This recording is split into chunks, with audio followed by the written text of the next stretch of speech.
What's going on, everyone, man? Welcome back to Del Tales.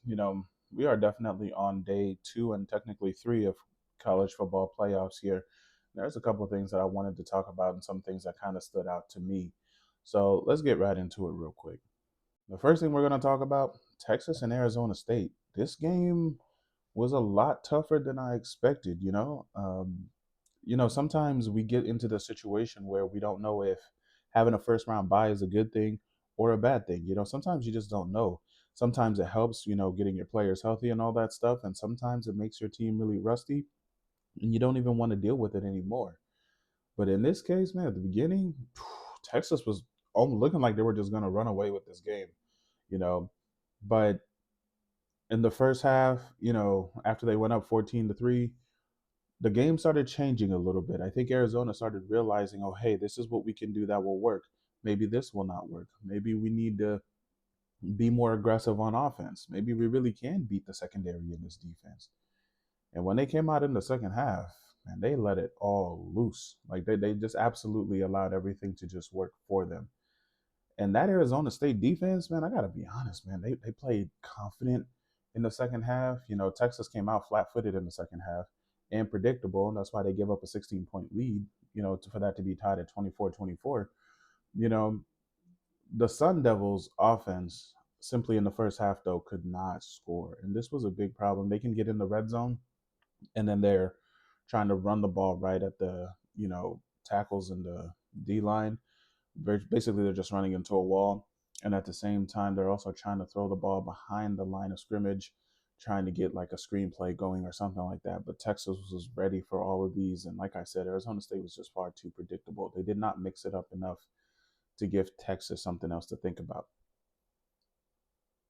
Now, with about 10 minutes and 23 seconds left in the fourth quarter, there should have definitely been a holding penalty here. And the reason why I'm even bringing this up is Texas actually scored on this play. And this was the one where Quinn Ewers actually ran into the end zone. Texas scored on this play, and there was a blatant hold by the tackle that was never called. And I don't even know why they didn't call it, but there was too many things that was kind of let go of, especially that targeting call. And we'll get to that here in a little bit. But that holding play was definitely the turning point for me in the fourth quarter for Texas that allowed them to get the lead, even though Arizona State caught back up. Like I said, holding was not called. Texas got away with that one. It sucks to see that something as clear as day, even on review on the big screen where everyone in the stadium was able to look at it and you hear the crowd even react to the holding, but it was just never called. It was such a big impact to the game. The targeting call, on the other hand, that I was just mentioning, man, with 1 minute left in this game, we literally got the textbook definition of what targeting is. Don't launch yourself at a player. Don't target, the head or neck area. Do not hit them. This one was helmet to helmet. The player was defenseless as he has not yet turned around. The defender launched himself into the wide receiver, and it was helmet to helmet contact. If that's not the definition of everything that needs to add up to be targeting, I don't know what is. I think Arizona definitely got played on that one, and it turned into a fourth down and five because, there are a couple of impacting things that happens. That player would have been kicked out of this game, which means he would have missed the first half of the next game, which in this case is against Ohio State. And at the same time, it would have given a 15-yard penalty for Arizona State that would have put them in a great position to win this game by a field goal, you know.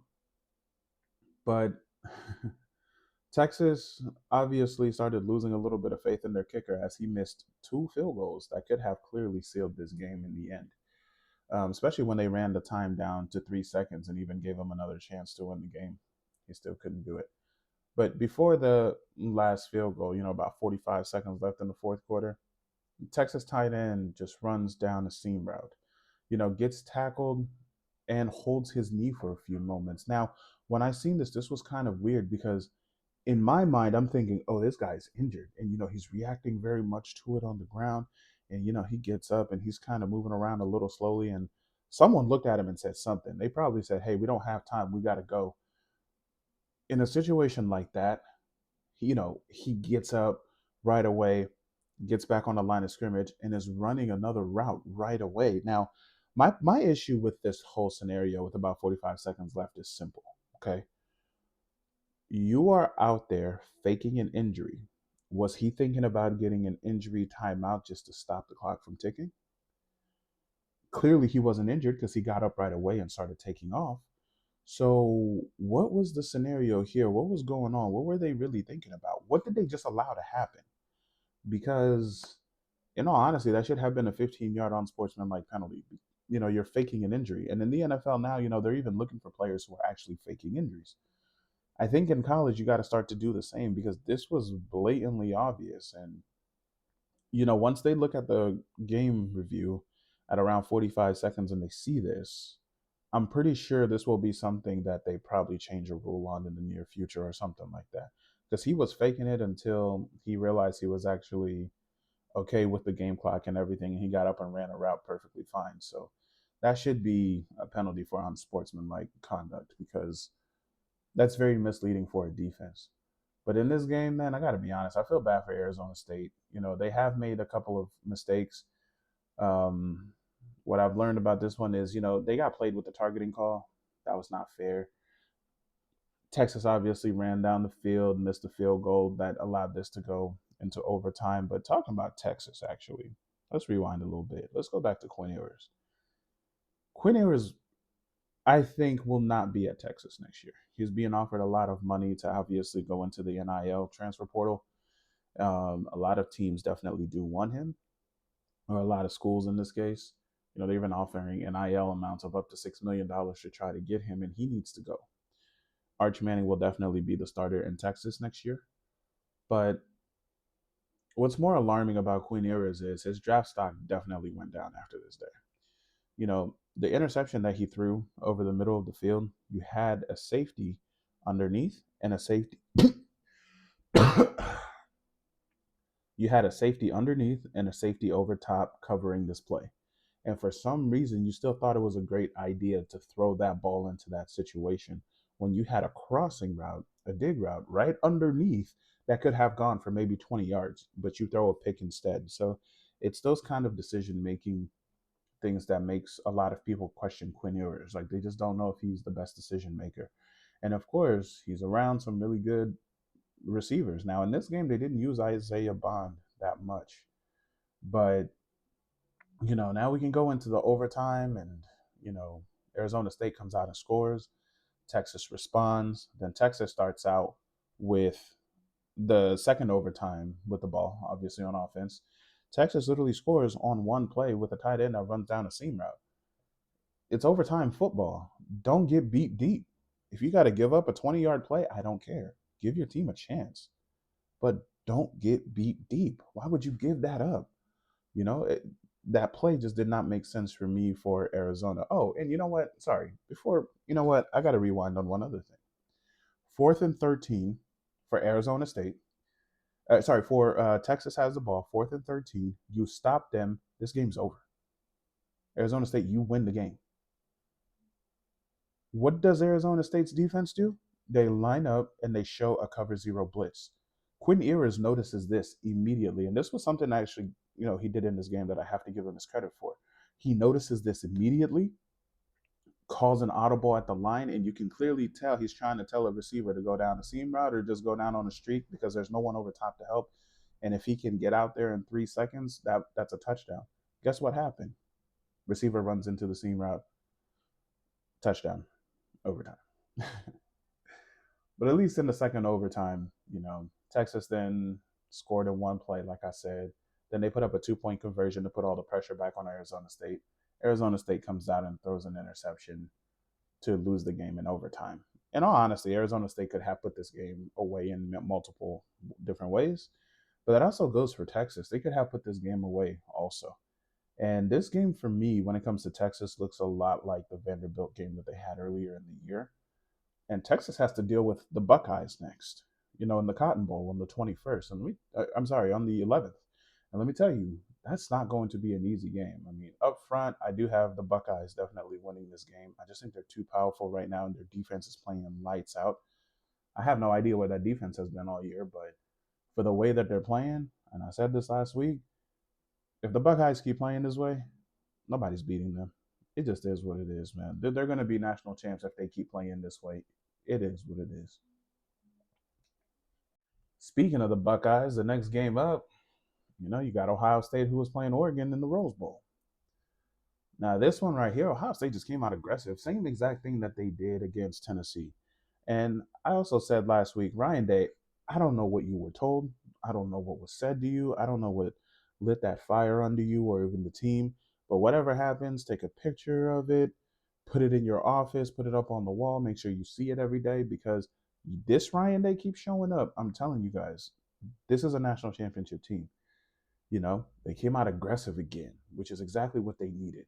They had Emeka Egbuka playing almost like a tight end role, even though he's a wide receiver. They had him in the slot running seam routes, running dig routes up the middle. They pretty much used him almost like a tight end in this one. And that was kind of an interesting dynamic to see. They only threw to G Scott one time, actually, and he's the legitimate tight end.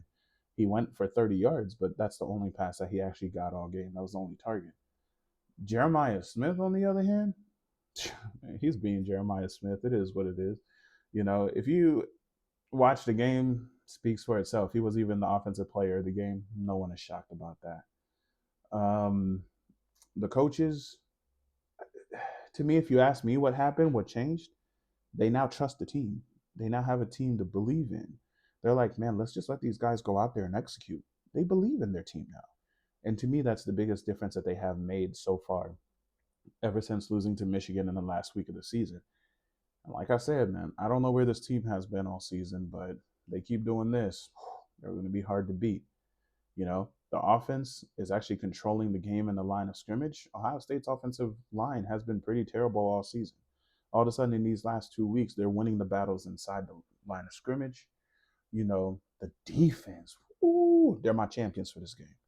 The defense, man, they showed out. They shut down that Oregon offense pretty tough. They weren't allowing them to run the ball. They were winning the line of scrimmage once again in the trenches. They controlled the game. They're not allowing any of the rushing to happen, like I said. They're not even allowing Dylan Gabriel to scramble, which was a beautiful thing to see because in the first game, that was a problem. You know, they also kept a spy on Dylan Gabriel, man, especially Cody Simon. Yeah, that boy made some money today because that boy is definitely going to be somewhere in the NFL playing next year because what a game for that guy, man. And I mean, just in general, the entire defense. The only person on the defense that I'm mad at, and it's for something stupid, is Caleb Downs. He dropped 3 or 4 potential picks. Bro, I'm sorry, but you are too good to be dropping those passes. Come on, man. One of those could have even been possibly a pick six. But overall, he's one of the best players on the defense. There's nothing to take from him. I'm just being hard on him because I know how good he is. And, give him some tough love. Maybe next time he won't drop those interceptions. Just giving something out there. Now we go into the second half, and the Ducks come out, a little bit more aggressive. They're able to move the ball a lot more. They're using Gabriel's feet kind of as a weapon, making the linebackers have to choose. Oh, hey, do I spy him or do I go after the tight end? And it was putting the linebackers in some really weird positions. But Ohio State's defense was flat footed, and they definitely got very, they changed the game plan from the first half. The first half was more of a 3-3-5 defense. They kind of came out in a 4-3 for just a little bit, and then they changed to a 3-4, and then they went right back to that 3-3-5 once, Oregon started actually scoring points. So that kind of changed a little bit in the second half, but everything that Dylan Gabriel was doing, making the spy decide, hey, what am I going to do? Am I going to take the quarterback or the tight end? Was allowing these quarterbacks to get open, obviously them scoring points. And they are running many short routes up the middle now, allowing those, short hooks or something like that in the middle of the field. Now, what that's doing once again is it's trying to open up the ability for Dylan Gabriel to run while distracting the linebackers with receivers that can catch the ball right underneath them or behind them, depending on the play. You know, so they tried different things in different ways, and some of it worked until it didn't. And the receivers for the Ducks were also getting really open on these 12-10 comebacks, the drag routes, the dig routes, which, are also called square ends, depending on which, naming convention you prefer. But for me, the story of this game, a lot of people are going to look to Ohio State's offense because of how high powered it was and everything like that. I think the most impressive thing we've seen was this Ohio State defense, man. You know, they were just impressive, man. I really appreciated what we've seen from this defense. The offense, like I told y'all, man, depends on what Ryan Day shows up. If this Ryan Day shows up, we already know what this offense can do. It's the best offensive in the country. It is what it is. All right, they're going to put up points. They're going to do whatever they want. They can move the ball down the field. They can run against you, especially with Travion Henderson and Quinshawn Junkins. They can do whatever they want, man. Jeremiah Smith, like I said, he's doing his thing. Emeka Ibuka, who will be a first round draft pick this year, doing his thing. Carnell Tate, we're kind of forgetting about him a little bit, but he only caught one pass today for 10 yards. Cool, not a problem. Everything will be okay for him, especially in this next game. He might even get a lot more touches. But Ohio State's defense, man, stay in that 3-3-5 defense because that's what's actually working, man. You got a lot of speed on the field. And something else that I noticed, which was interesting, man, in the first half, they had Caleb Downs coming down from a the strong safety position into a linebacker role almost, like where he was lined up. And I wonder if that's just to confuse Dylan Gabriel or to show Dylan Gabriel, like, hey, you try to sneak, we got speed here too. We'll get you taken care of.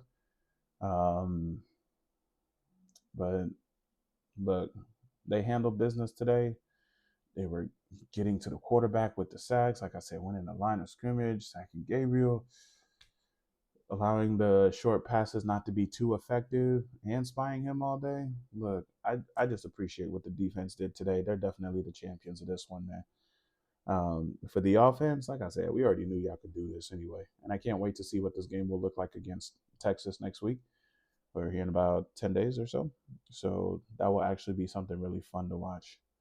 Thank you very much for your time today, guys. Definitely like and subscribe, and we will have much more coming for you. Have a good one.